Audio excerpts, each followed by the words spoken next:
ಇನ್ನು ಲೋಕಸಭೆಯ ಚುನಾವಣೆಯ ಟೈಮ್ನಲ್ಲಿ ಕರ್ನಾಟಕದಲ್ಲಿ ಅಕ್ರಮ ಆಗಿದೆ ಅಂತ ಹೇಳಿ ರಾಹುಲ್ ಗಾಂಧಿ ಅವರಿಗೆ ಏನು ಆರೋಪ ಮಾಡಿದ್ರಲ್ಲ.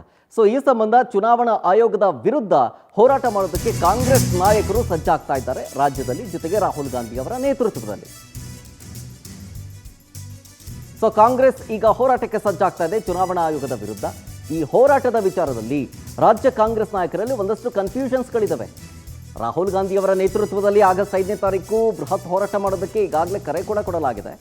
ಬೆಂಗಳೂರಿನಲ್ಲೇ ಹೋರಾಟ ಮಾಡೋದಕ್ಕೆ ಕಾಂಗ್ರೆಸ್ ನಾಯಕರು ಸಿದ್ಧತೆ ಮಾಡ್ಕೊಳ್ತಾ ಇದ್ದಾರೆ. ಈ ಪ್ರತಿಭಟನೆಯಲ್ಲಿ ಲಕ್ಷಾಂತರ ಜನ ಕಾರ್ಯಕರ್ತರು ಭಾಗಿಯಾಗ್ತಾರೆ ಆಬ್ವಿಯಸ್ಲಿ. ಆದರೆ ಕನ್ಫ್ಯೂಷನ್ ಏನು ಅಂತಂದರೆ, ಇದು ಪ್ರತಿಭಟನೆನಾ ಅಥವಾ ಪಾದಯಾತ್ರೆನಾ ಅನ್ನೋ ಕನ್ಫ್ಯೂಷನ್. ಯಾಕೆಂದರೆ ಬೃಹತ್ ಪ್ರತಿಭಟನೆ ಮಾಡಬೇಡಿ ಅಂತ ಕೋರ್ಟ್ ಈಗಾಗಲೇ ಆದೇಶವನ್ನು ಹೊರಡಿಸಿರೋದ್ರಿಂದಾಗಿ ಹೆಚ್ಚು ಜನ ಸೇರಿಬಿಡ್ತಾರೆ, ಜನಸಾಮಾನ್ಯರಿಗೆ ತೊಂದರೆ ಆಗುತ್ತೆ ಅನ್ನುವಂಥ ಒಂದಷ್ಟು ಕಳವಳ ಕೂಡ ಇದೆ, ಮಾಹಿತಿ ಕೂಡ ಇದೆ.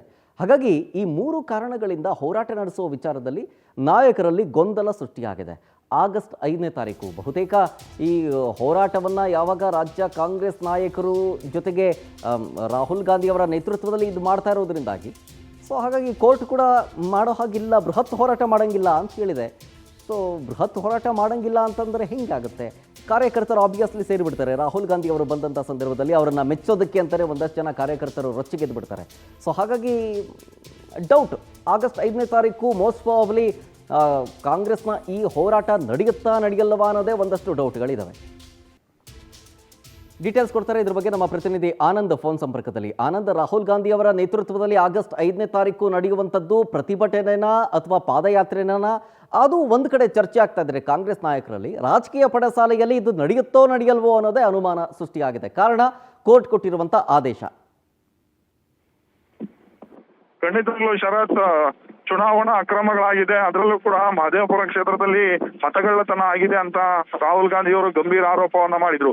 ಈ ಹಿನ್ನೆಲೆಯಲ್ಲಿ ಚುನಾವಣಾ ಆಯೋಗದ ವಿರುದ್ಧ ಬೆಂಗಳೂರಿನಲ್ಲಿ ಬೃಹತ್ ಹೋರಾಟವನ್ನ ಮಾಡಿ ರಾಷ್ಟ್ರ ಮಟ್ಟದ ಗಮನ ಸೆಳೀತಕ್ಕಂತ ಒಂದು ಪ್ಲಾನ್ ಅನ್ನು ಕೂಡ ಕಾಂಗ್ರೆಸ್ ನಾಯಕರು ಇಟ್ಕೊಂಡಿದ್ರು. ಆದ್ರೆ ಈಗ ಆಗಸ್ಟ್ 5ನೇ ತಾರೀಕು ಏನೀಗ ಪ್ರತಿಭಟನೆಯನ್ನ ಮಾಡಬೇಕು ಅಂತ ತೀರ್ಮಾನವನ್ನ ಮಾಡಿದ್ರೆ, ಅದನ್ನ ನಿಗದಿತ ಸ್ಥಳದಲ್ಲಿ ಪ್ರತಿಭಟನೆ ಮಾಡ್ಬೇಕಾ ಅಥವಾ ಪಾದಯಾತ್ರೆ ಮೂಲಕ ಮಾಡ್ಬೇಕಾ ಅನ್ನೋ ಒಂದು ಗೊಂದಲದಲ್ಲೇ ಇದ್ದಾರೆ. ನೆನ್ನೆನೂ ಕೂಡ ಈ ವಿಚಾರವಾಗಿ ಡಿ ಕೆ ಶಿವಕುಮಾರ್ ನೇತೃತ್ವದಲ್ಲಿ ಬೆಂಗಳೂರು ನಾಯಕರು ಮತ್ತೆ ಸುತ್ತಮುತ್ತಲ ಜಿಲ್ಲೆಗಳ ನಾಯಕರ ಜೊತೆ ಪೂರ್ವಭಾವಿ ಜೊತೆ ಸಭೆನೂ ಕೂಡ ನಡೀತು. ಈ ಸಭೆಯಲ್ಲಿ ಹಲವಾರು ಮುಖಂಡರು ಹಲವು ಅಭಿಪ್ರಾಯಗಳನ್ನ ವ್ಯಕ್ತಪಡಿಸಿದ್ರು.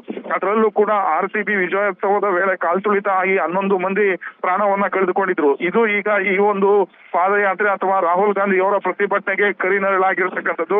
ಜೊತೆಗೆ ರಾಜ್ಯ ಸರ್ಕಾರನೂ ಕೂಡ ಜನದಟ್ಟಣೆ ನಿಯಂತ್ರಣ ಮತ್ತೆ ನಿರ್ವಹಣೆ ಹೊಸ ಕಾಯ್ದೆಯನ್ನು ಕೂಡ ಜಾರಿ ಮಾಡಿದ್ರು. ಇದು ಈಗ ಸರ್ಕಾರಕ್ಕೆ ಅಡ್ಡಿ ಆಗ್ತಾ ಇರ್ತಕ್ಕಂಥದ್ದು. ಮತ್ತೊಂದು ಕಡೆ ಇಂಥ ಒಂದು ಹೋರಾಟಗಳನ್ನ ಮಾಡಬಾರದು, ಬೆಂಗಳೂರಿನ ಹೃದಯ ಭಾಗದಲ್ಲಿ ಇಂಥ ಹೋರಾಟಗಳನ್ನ ಮಾಡೋದ್ರಿಂದ ಸಾರ್ವಜನಿಕರಿಗೆ ಬಹಳಷ್ಟು ಅನಾನುಕೂಲ ಆಗುತ್ತೆ ಅಂತ ಹೈಕೋರ್ಟ್ ಕೂಡ ಆದೇಶವನ್ನ ಕೊಟ್ಟಿತ್ತು. ಈಗ ಹೈಕೋರ್ಟ್ ಮತ್ತೆ ರಾಜ್ಯ ಸರ್ಕಾರ ತಂದಿರತಕ್ಕಂಥ ಕಾನೂನುಗಳೇನಿದೆ, ಇದರಿಂದ ರಾಹುಲ್ ಗಾಂಧಿ ಅವರ ಬೃಹತ್ ಹೋರಾಟಕ್ಕೆ ಅಡ್ಡಿ ಆಗ್ತಿದೆ. ಅಲ್ಪ ಪ್ರಮಾಣದ ಜನರನ್ನ ಅಂದ್ರೆ 25,000ಕ್ಕಿಂತ ಕಡಿಮೆ ಜನರನ್ನ ಸೇರಿಸಿ ಫ್ರೀಡಂ ಪಾರ್ಕ್ ಅಥವಾ ಮಹದೇವಪುರದಲ್ಲಿ ಮಾಡಬೇಕು ಅನ್ನೋ ಒಂದು ಪ್ಲಾನ್ ಅನ್ನ ಕಾಂಗ್ರೆಸ್ ನಾಯಕರು ಇಟ್ಕೊಂಡಿದ್ದಾರೆ. ಶರತ್, ಎಸ್, ಥ್ಯಾಂಕ್ ಯು ಆನಂದ್ ಡೀಟೇಲ್ಸ್ಗಾಗಿ.